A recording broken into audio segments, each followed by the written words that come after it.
Hello, everybody. Scott Golden here with the Mid-South Wrestling Review Series for September 22nd, 1984. Hopefully, we will have the majority of 84 up by the end of the day. McCord and Miller versus the Midnight Express opening here. Obviously, there is a lot of talk with the popping of champagne and happiness and alliance as it relates to some tar and feathering of previous people, including, I believe, Magnum TA. Rick McCord and Steve Miller are the adversaries for the Midnight Express. Cornette still wearing a mask as he continues to also have Hercules as his bodyguard, as the Midnight Express are once again, for I think a third or fourth time, the Mid South Tag Team Champions. Bobby Eaton takes shots at McCord, kicks down on him a bit, Irish whips across the ring, and ultimately back elbows there. Um, and then we see some body slams, and akin to McCord hitting a couple of shots. Actually, I am wrong on Rick McCord being Austin Idol. Have to be because the timing isn't right for that. Anyway, hard shots from um, Condrey with a back suplex and a back breaker kind of drops Miller in the middle of the ring, almost like a sack of weight, and we see kind of the backbreaker knee drop combination from the Midnight Express. They get a victory there. Adrian Street, exotic Adrian Street now, added exotic to his name out there. And again, Reed and Landell in between matches bragging about the tarring and feathering of folks along the way. And ultimately, Exotic Adrian Street and Mike Jackson are here. And basically, that includes issues with Master G. Meanwhile, Street makes his way out with Miss Linda. And I mean, it's an interesting character. It's kind of there. Some people like it, some people don't. Don't really know what to tell you if you don't, because it's here for a while. Anyway, he's doing the cross dressing, flamboyant sort of thing, actually wearing kind of a coat of tails. Matches are pretty simple. I've never actually seen him in a long form match. I'm not terribly familiar with Adrian Street outside of name. So this is a new run for me. I certainly do know that he was considered a tough guy in the UK. I certainly know that he was considered no nonsense despite the gimmick here. Obviously, he's prancing and lollygagging around, doing some forward rolls, very enamored of himself. Kind of can see some of the athletic tendencies of Lanny Poffo, the genius who does the gimmick years later. Roll through into an armbar, into a attempt to kind of get a submission not Nick Jackson, Al Jackson, or Mike Jackson rather, and a Inzaguri followed by the drop kick, and ultimately we kind of see drop down into the backslide, and the Adrian Street comes back up, hits an elbow to the top of the head, doesn't get everything he wants on it, but does get enough, gets a bridging pin, and a 1-2. 3 count is what is to be expected, manages to get the victory. Brown and Mantell versus Beasley and Sanders. Not exactly a match worth writing home about. Still trying to find a more consistent role for Brickhouse Brown. Lots of athletic ability, but they haven't really found something for him to do that he can sink his teeth into quite yet. Brown is kind of the standout of the match. Mantell kind of, I don't know, bland, for lack of better terminology. Headlock takeovers and the like, cut off on Brown into the enhancement talent corner. He uses a crossbody, actually overshoots his target. Mantell comes in, slows the match, and pacing down a little bit.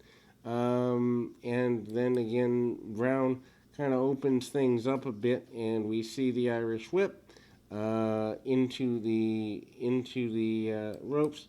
Drop kick by Brown, float over with a Russian leg sweep by Mantell, and a win for the babyface tag team. Art Cruz and Magnum TA. Magnum still holding the North American Championship, or holding it at the moment at least.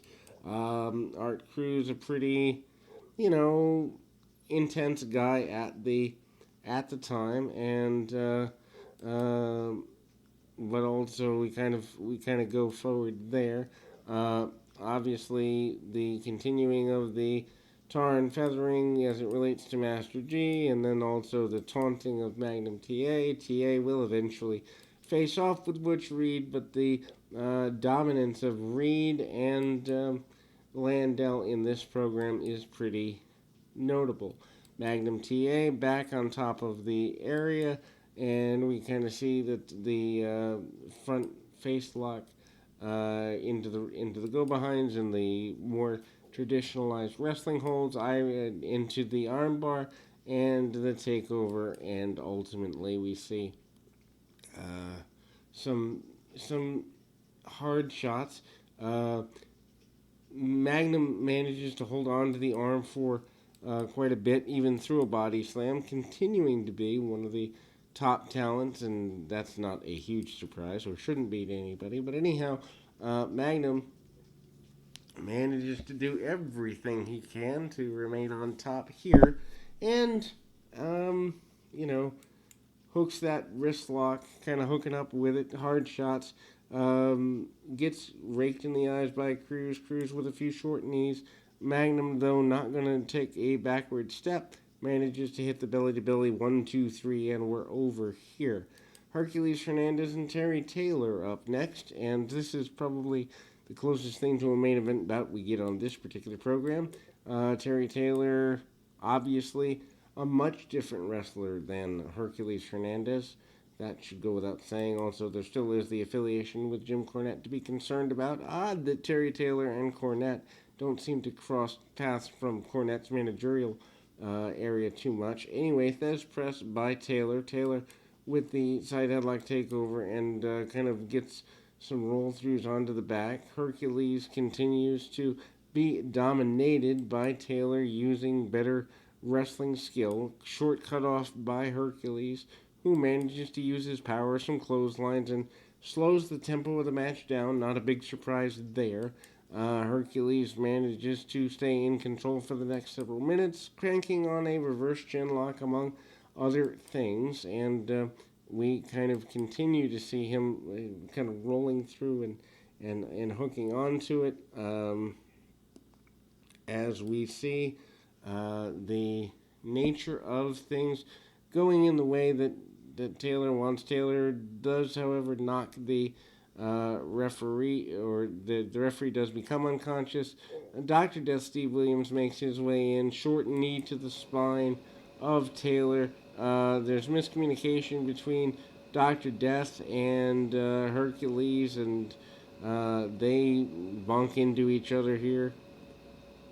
Needless to say, the brawl continues, referee out, and the use of the helmet on Taylor is there.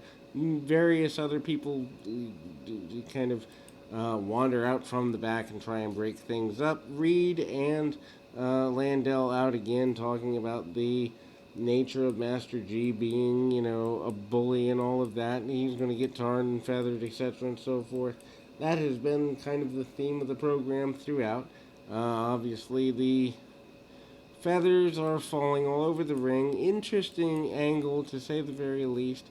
But they've only given about 6 or 7 minutes to the match. Landell sent to the back and told that he cannot take part in things.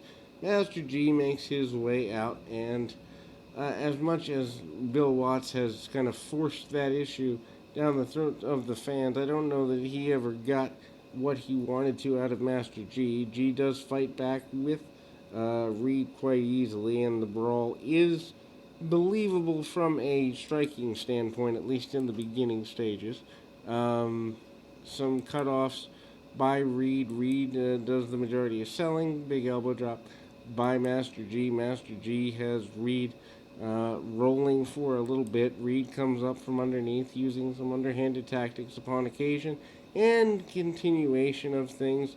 Landell does make his way back in, tries to take Reed out. Referee throws the match out, and then we take a closer video look at the Midnight Express to close the program. We will come back and finish out the month of September in 1984 here on the Mid-South Review Series.